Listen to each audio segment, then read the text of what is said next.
Την περασμένη εβδομάδα, την περασμένη φορά, μιλήσαμε για τον πρώτο χρόνο της Ελληνικής Επανάστασης. Έτσι. Και σας υπενθυμίζω ότι η Επανάσταση κράτησε 9 χρόνια, έτσι. Μην το ξεχνάμε ποτέ αυτό. Δεν τελείωσε το 1821, τελείωσε το 1830 ουσιαστικά, 29-30 εκεί. Και επομένως μέσα σε αυτά τα 9 χρόνια πέρασε από διάφορες φάσεις. Και προς τα πάνω και προς τα κάτω. Λοιπόν, τον πρώτο χρόνο, είπαμε την περασμένη φορά μερικά πράγματα, πρώτα απ' όλα βέβαια για την άτυχη απόπειρα στη Μουδοβλαχία και μετά για τις πρώτες μάχες στην Πελοπόννησο, την άλωση της Τριπολιτσάς κλπ. Πάντως σε γενικές γραμμές αναφερέσουμε την Μολδοβλαχία. Στην κυρίως Ελλάδα, στην Πελοπόννησο και στη Στερεά, μπορούμε να πούμε ότι ο πρώτος χρόνος ήταν επιτυχημένος.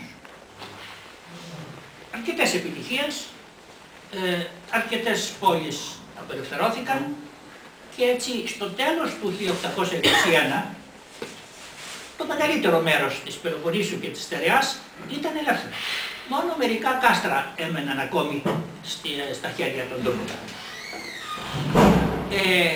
Είπαμε ακόμη, αν θυμάστε, ότι η πρώτη αντίδραση των 5 τότε μεγάλων δυνάμεων, Αυστρίας, Ρωσίας, Πρωσίας, Γαλλίας και Αγγλίας, ήταν μάλλον αρνητική. Όχι γιατί είχαν κανένα ιδιαίτερο μίσος κατά των Ελλήνων, αλλά γιατί απλούστατα επειδή είχαν αυταρχικά καθεστώτα και οι 5, ήταν αντίθετες οι 5 αυτές χώρες, η Ιερά Συμμαχία όπως λεγόταν, προς κάθε επανάσταση, κάθε κίνημα εθνικοαπελευθερωτικό, όπου και να εκδηλωνόταν. Και φυσικά η μπόρα έπαιρνε και τους Έλληνες.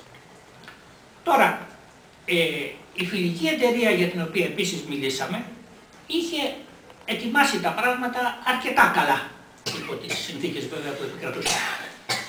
Το πρόβλημα, ή μάλλον τα προβλήματα άρχισαν από τη στιγμή που άρχισαν να ανακατεύονται στην Επανάσταση πρόσωπα που δεν είχαν σχέση με τη φιλική.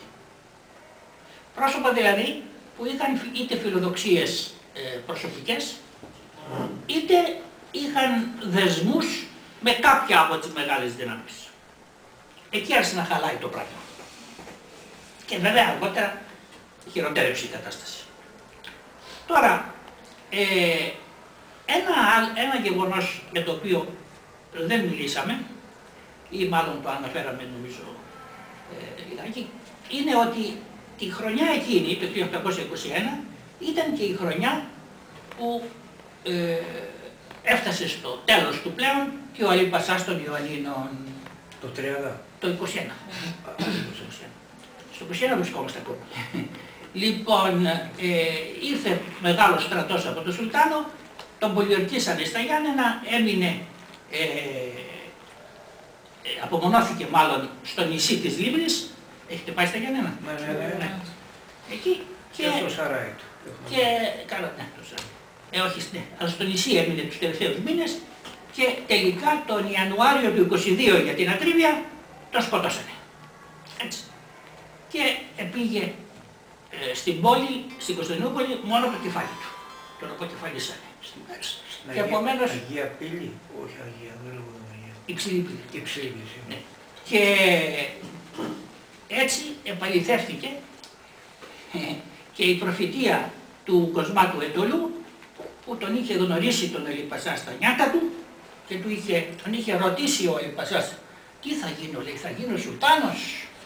Και του απάντησε ο Κοσμάς ο Εντολός, θα πας στην πόλη αλλά με κόκκινα γένια. Και αυτό ερμηνεύεται ότι εννοούσε σπαγμένους, δηλαδή πνεύματα.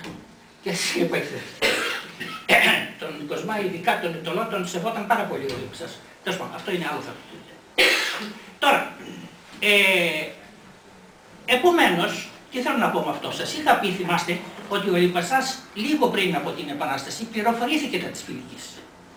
Αλλά δεν την πρόδωσε τη φιλική, διότι σκέφτηκε ότι θα μπορούσε ίσως και με τους Έλληνες να βρει κάποιο τρόπο τέλος πάντων της συνύπαρξης. Αλλά βέβαια τον τελευταίο χρόνο που τον είχαν κλεισμένο εκεί στην Γιάννηνα δεν μπορούσε να κάνει απολύτως τίποτα. Εκείνο όμως που συνέβη και που μας ενδιαφέρει από ελληνικής πλευράς είναι ότι πάρα πολλοί Έλληνες που υπηρετούσαν στην αυλή του Αλιπασά ως αξιωτικοί, ας το πούμε έτσι, του στρατού του, έφυγαν, εφόσον ήταν πολιορκημένος ο Αλιπασάς, και κατέφυγαν στην Επανάσταση. Από αυτούς, ας πούμε ο Οδυσσέας Ανδρούτσος, ο Καραϊσκάκης, ο Μπότσαρης, πολλοί από αυτούς ήταν ακριβώς από την στρατιωτική αυλή του Αλιπασά, που απελευθερώθηκαν, αποδεσμεύτηκαν, όχι απελευθερώθηκαν και κατέφυγαν στην Ελλάδα. Επίσης, ένα άλλο πράγμα που συνέβαινε το 1821 πάλι, είναι το συνέδριο του Λάιμπαχ. Το συνέδριο του Λάιμπαχ είναι μια πόλη στην Αυστρία.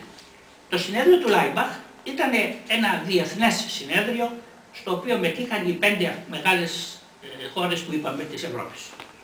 Ήταν ένα είδος ΝΑΤΟ της εποχής, ας το πούμε έτσι.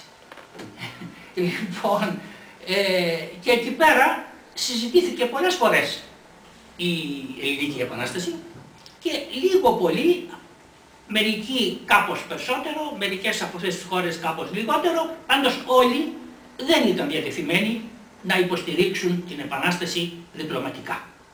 Εκτός βέβαια από τον Καποδίστρια, ο οποίος βρισκόταν εκεί ως υπουργός εξωτερικών του Τσάρ.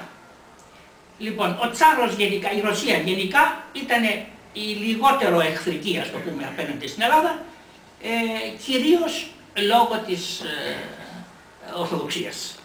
Αλλά και η Ρωσία δεν μπορούμε να πούμε ότι την ευνόησε την Επανάσταση, τουλάχιστον στην αρχή. Η Αυστρία ήταν εντελώς αντίθετη με τον Μέττερνιχ, η Πρωσία περίπου το ίδιο, η Γαλλία κρατούσε μερικά προσχήματα και η Αγγλία προσποιόταν ότι ήταν ουδέτερη. Προσποιόταν.